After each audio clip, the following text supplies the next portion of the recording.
never been a very sociable kid. To be completely honest, I've never really seen the point of it. People talk about the same things over and over again. Meaningless things. The weather, the weekend, school, work. As I've gotten into my late teens, I've grown to loathe it. Whenever I hear the kids in my classes or in the halls talking about the same old crap and giggling, my blood boils. People avoid me, mostly, which can be expected. A few of the more brutish kids pick up on me, but I just ignore them. I spend my weekends alone, indoors. I like to play the piano in my spare time. It's very therapeutic. It's like my meditation. When I'm playing it, I usually think about life. I think about people and my general dislike towards them. I think about the kids who pick on me at school, and I think about the recent disappearances of kids in my surrounding area.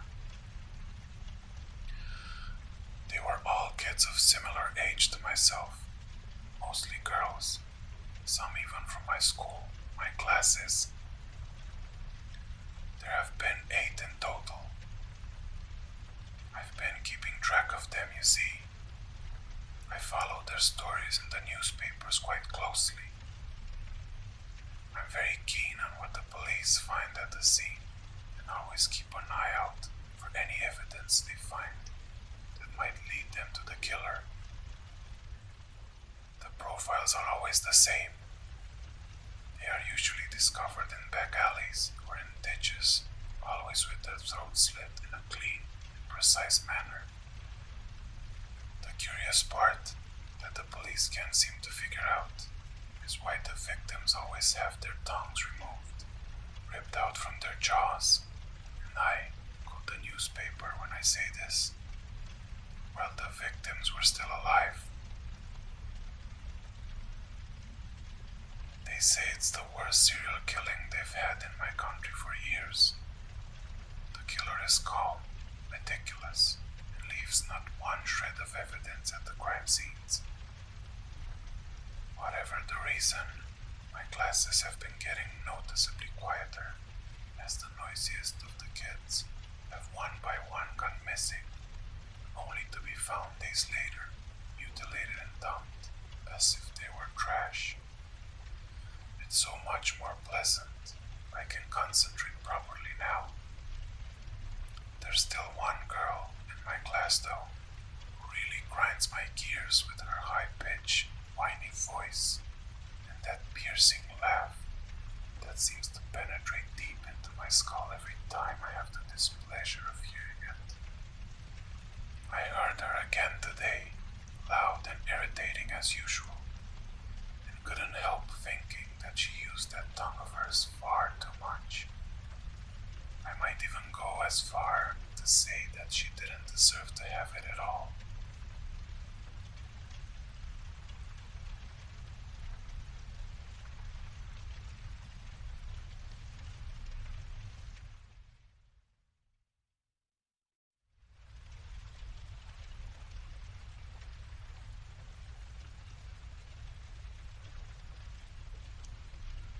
Often, when my wife and I go to bed at night, our dog ends up sharing the bed with us as well. He's a black dog that weighs about 100 pounds, so you can imagine that he takes up a good portion of the bed at night when he decides that he wants to sleep with us. Since we have black sheets, he tends to blend in with the bed, making it hard to tell if he sneaks up there before us. Most nights, after I turn off the lights and TV, and I'm lying there in the dark, I can hear my dog get off the floor, and he props his heavy head on the foot of our bed. He eagerly awaits the invitation to come up into bed with us and claim his spot. I can see the glimmer of his eyes as the moonlight from outside of our windows hits them. Normally, I will instinctively pet the bed and tell him to come on and get into bed without even looking around at him. On this particular night, my wife was out of town, and it was just me and the dog hanging out. After staying up late and watching a movie, I decided that it was time for bed. I went through my normal routine of showering while my dog lay on the bed, trying to get asleep ahead of me. Since it was late, I never really paid attention to what was going on. I got out of the shower, turned out the lights, and never even turned on the TV. I was completely exhausted, just wanting to get some sleep. Not long after my head hit the pillow, I heard the normal shifting sound coming from the floor, meaning that my dog was about to ask permission to come to bed. I was hoping that he would, since I was alone in the bed and I was not used to sleeping in an empty bed. I felt a heavy weight as his head hit the foot of our bed and looked up to see that light glimmering off those eager eyes again. I reached out and patted the bed with my hand to show that I was okay with him getting up in the bed and said, "Come on, boy, get in the bed." As soon as I said that, I heard my dog lift his head up and crawl towards the foot of our bed. The noise that it made back at my dog is a sound that I wish that I would never have to hear again. Of course, these are likely the last sounds that I will ever hear. As I lie here in terror, I can see those eager, hungry eyes crawling up towards me.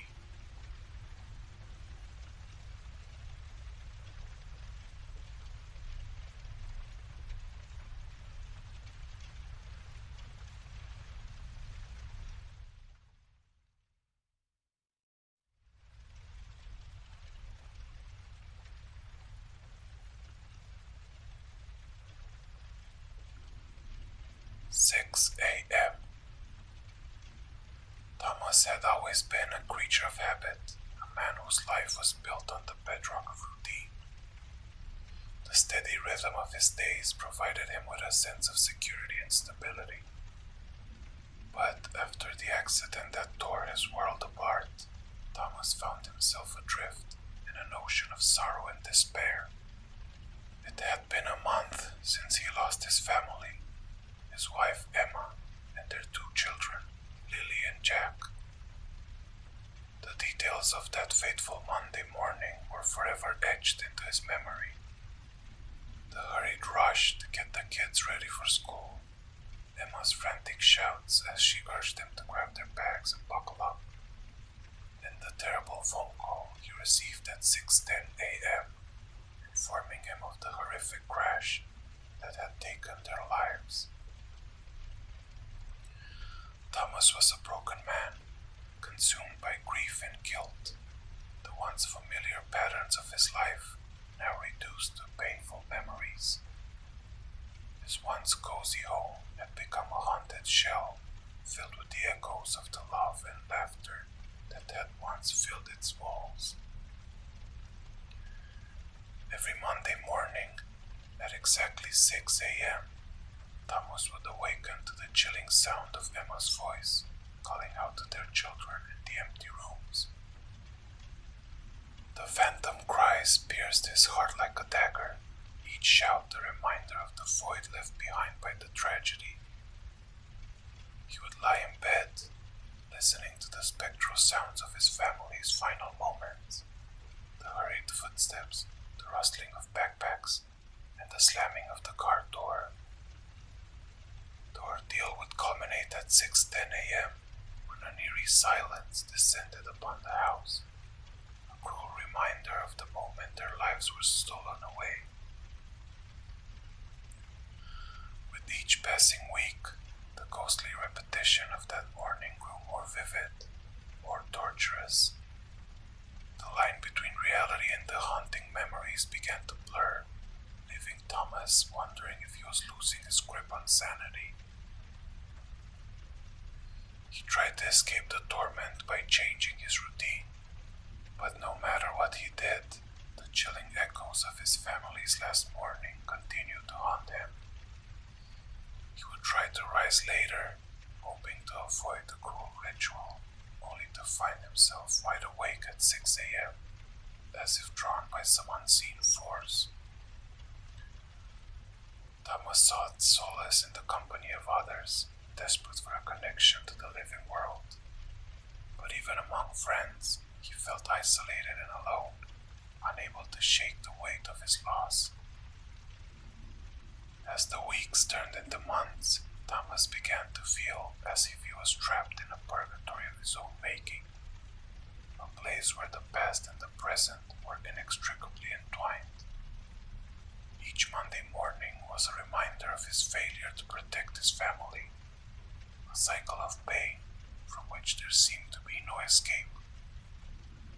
In the silent hours before dawn, Thomas would wander the empty halls of his home, his steps echoing in the dark, his mind filled with the terrible knowledge of the tragedy that had befallen his family. And as the clock ticked inexorably towards 6 a.m., he knew that he would once again be forced to confront the ghostly remnants of his shattered life, unable to escape the cruel cycle of grief and guilt. But still, the house whispered its memories, forcing him to confront the heartache and the nightmare that now defined his existence. Thomas was a man caught between worlds, unable to escape the horror of his past or find solace in the present, condemned to relive the tragedy that had forever changed the course of his life.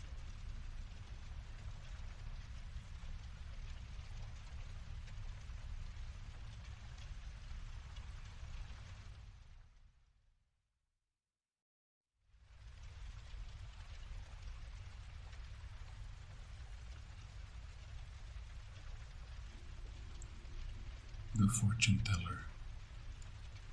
For as long as I could remember, I had possessed the gift of sight. I could see things that others couldn't, glimpses of the future, hints of what was to come. And so, I had become a fortune teller, using my gift to help others find their way in life. But one day, something changed. It started out innocuously enough. A few customers here and there, all with the same vision for their future. Fire and smoke, destruction and chaos. It was a strange and unsettling pattern, but I tried not to think too much of it. As the days passed, however, the pattern grew more and more pronounced. Every customer who came to me had the same vision, a world consumed by flames, a future destroyed by fire.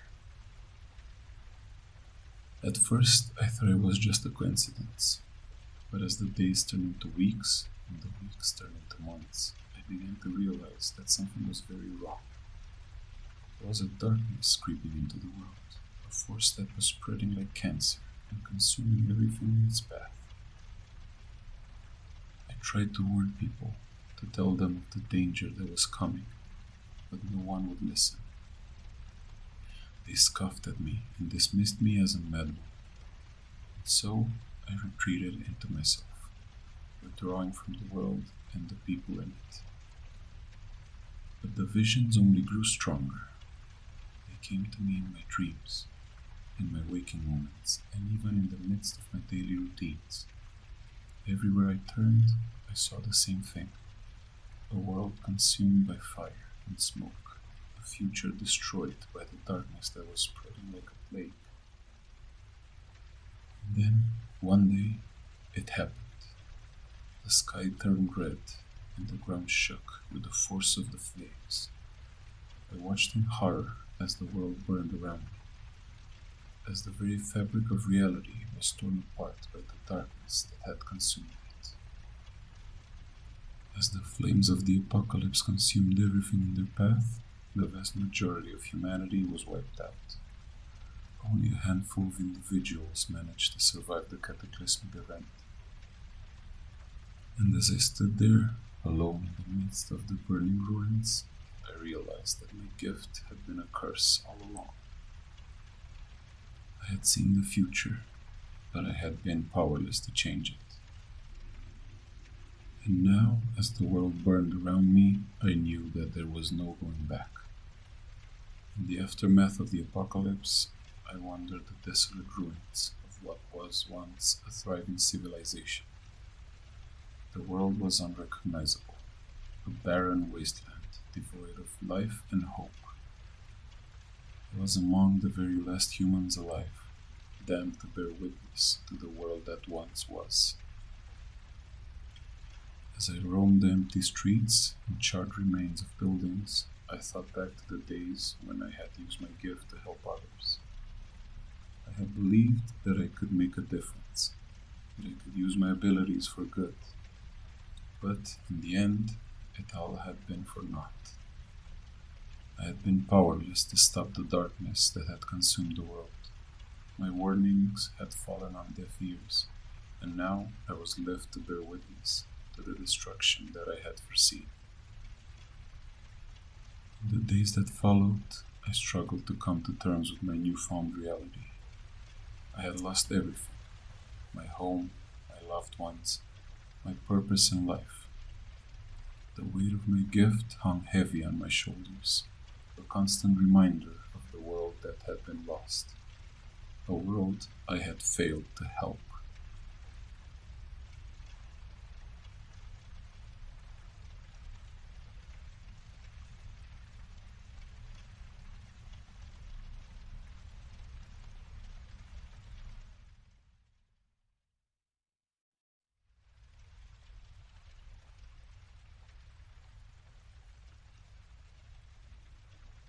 Wardrobe Woes. The walk-in closet was supposed to be her sanctuary, but now it felt like a prison. She'd gone in to grab a sweater, but as she reached for the door, it wouldn't budge. The handle refused to turn, as if someone had locked it from the other side. She panicked, rattling the door with all her might, but it wouldn't open. Her phone was in the living room, and she couldn't hear if anyone was calling her. She was trapped, alone in the dark. Hours passed, her throat was raw from screaming, and she was cold, trembling from fear and the chill of the closet. She tried to take deep breaths and tried to calm herself, but nothing worked. Her mind started playing tricks on her. She could swear she heard whispers and faint footsteps outside the closet, and maybe it was just her imagination. And then the whisper became clearer. She could hear the sound of someone moving about the room outside the closet. Her breath caught in her throat as she listened intently. It was a man's voice, soft and low, but she couldn't make out what he was saying. She wanted to scream for help, but she was too afraid. What if he heard her? What if he was the one who locked her in here? The sound of the man moving around grew louder, and then the closet door started to shake. He was trying to open it. She pushed against the door with all her strength, but it wouldn't hold. She felt his breath on the back of her neck as the door opened, and she turned around to face him, but no one was there. The room was empty. She felt a cold hand brush against her ankle, and she screamed. She tried to scramble back, but there was nowhere to go. She felt hands grabbing her, pulling her back into the closet, and then darkness. When her husband came home later that evening, he found the walk-in closet door open and empty. After coming back downstairs, he noticed that her house keys were resting on the hall table next to her purse, and her phone reflected the lamp's yellowish light right into his eyes as he entered the living room. There was no sign of his wife anywhere. He called the police, but he couldn't find a trace of her. It was as if she had vanished into thin air. Years later, the new owners of the house reported strange occurrences: whispers in the middle of the night, doors slamming shut on their own, and the sound of someone moving around the house. They say that the walk-in closet is cursed, and that anyone who enters it after midnight and closes the door never comes out. And if you listen closely, you might hear the faint whispers of a woman's voice, begging for help, trapped in the darkness.